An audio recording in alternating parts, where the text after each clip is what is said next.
Hello student, in this video we will learn one of the most important type of the flip-flop, that is JK flip-flop, in detail. From this video the students will be able to understand what is JK flip-flop, its symbolic representation, detailed working of the JK flip-flop, that is truth table, and applications. So first of all, try to understand what is JK flip-flop. So in the previous video we already discussed what is flip-flop. So flip-flop is a memory storage device. One flip-flop store 1 bit data. So there are so many different types of flip-flop. Out of that, JK flip-flop we will study in this video. The name JK flip-flop is termed from the inventor Jack Kibley from the Texas Instruments. It is one of the most useful and versatile flip-flop. Let us study this flip-flop in detail now. The symbolic representation of the JK flip-flop is shown in this figure. There are the two diagrams. The first one is that is positive edge trigger JK flip-flop, whereas in second diagram it is a negative edge trigger JK flip-flop. So how to identify the positive edge and negative edge we already discussed in the previous video. That is, this clock, it is shown, it is just by a triangle, whereas in this diagram the clock, here there is one bubble in front of this triangle. So it is a representation for negative edge trigger flip-flop. So as we know, the flip-flops are clock driven. So clock is shown in this figure. Now there are the two input, that is J and K, and there are the two output, that is Q and Q bar, which are complementary to each other. Now in order to understand the JK flip-flop diagram, let us refer the SR flip-flop diagram. So here the 4 NAND gate it is shown, and in case of JK flip-flop, slight modification we need to do in SR flip-flop, and that modification is nothing but this Q bar output we have to connect to this first NAND gate as a one more input. Similarly, one more connection is required, that is this Q we need to connect as a one more input to this NAND gate. So that is nothing but JK flip-flop. So look at this diagram. This is nothing but just SR flip-flop, in which we have connected this Q bar as a one more input to this NAND gate, whereas this Q is we have connected as a one more input to this NAND gate. Along with this, in this diagram, J and K, these are the two input, whereas Q and Q bar are the two output which are complementary to each other.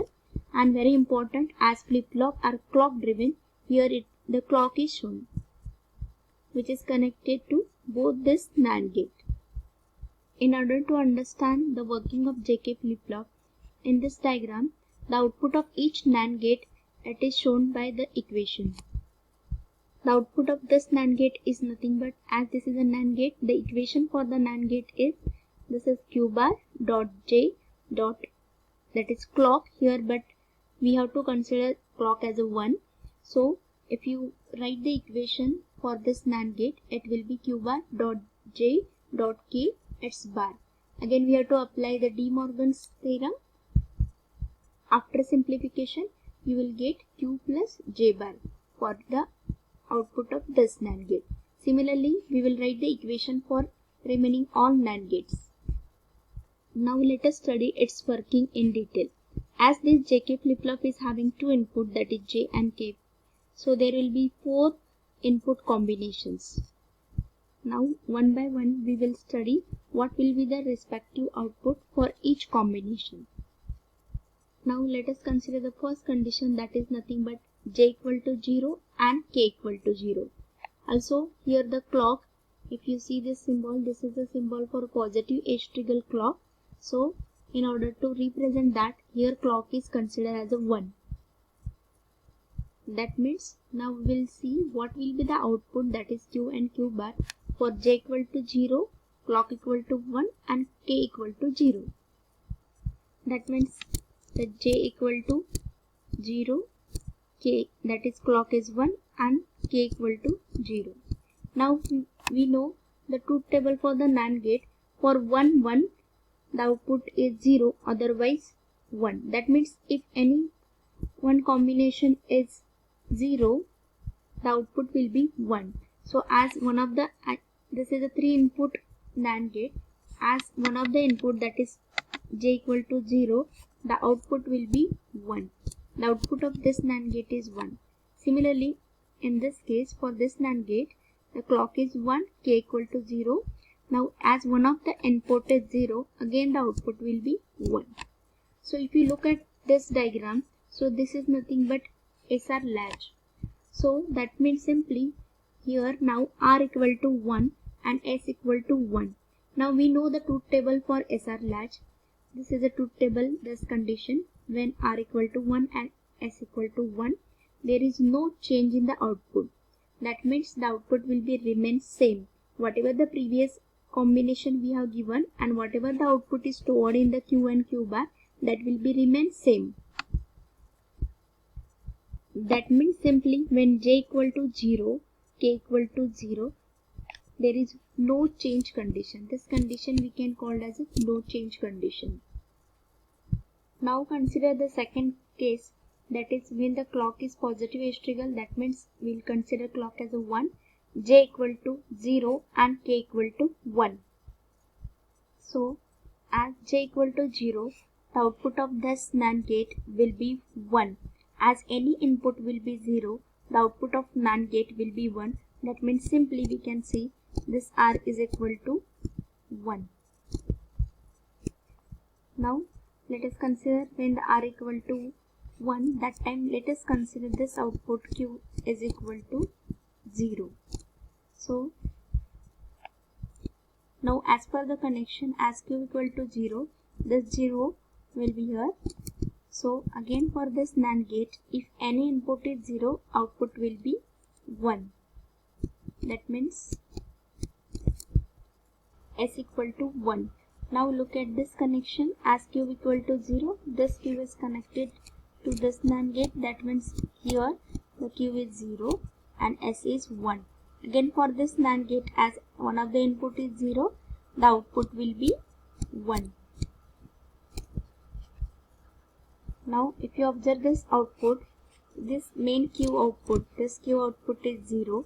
That's why this condition is called as a reset condition. Also the output Q and Q bar we are getting complementary to each other. So simply when j equal to 0 and k equal to 1, the output Q will be 0 and Q bar will be 1. So as previous condition, you can check for when j equal to 1 and k equal to 0, the Q output will be 1 and Q bar will be 0.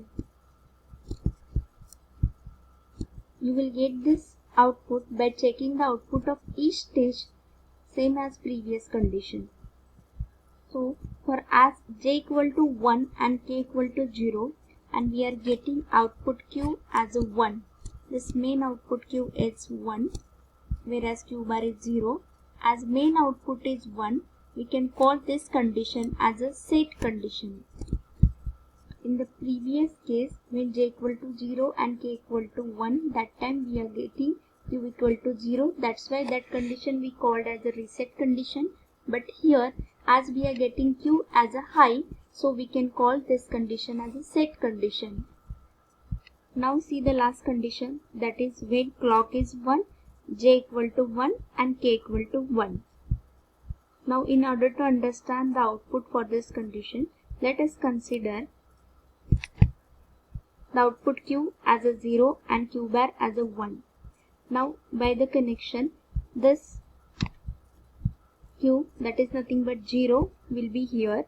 Now for this NAND gate, as clock is 1, k equal to 1 and this input is 0, as any input is 0, the output will be 1. Similarly, as we have considered this Q bar as a 1, this will be given as a input to this NAND gate. Now as all the input are very high, that is 1, so the output will be 0. Again we know the truth table for this SR latch, when R equal to 0, S equal to 1, that time output we will get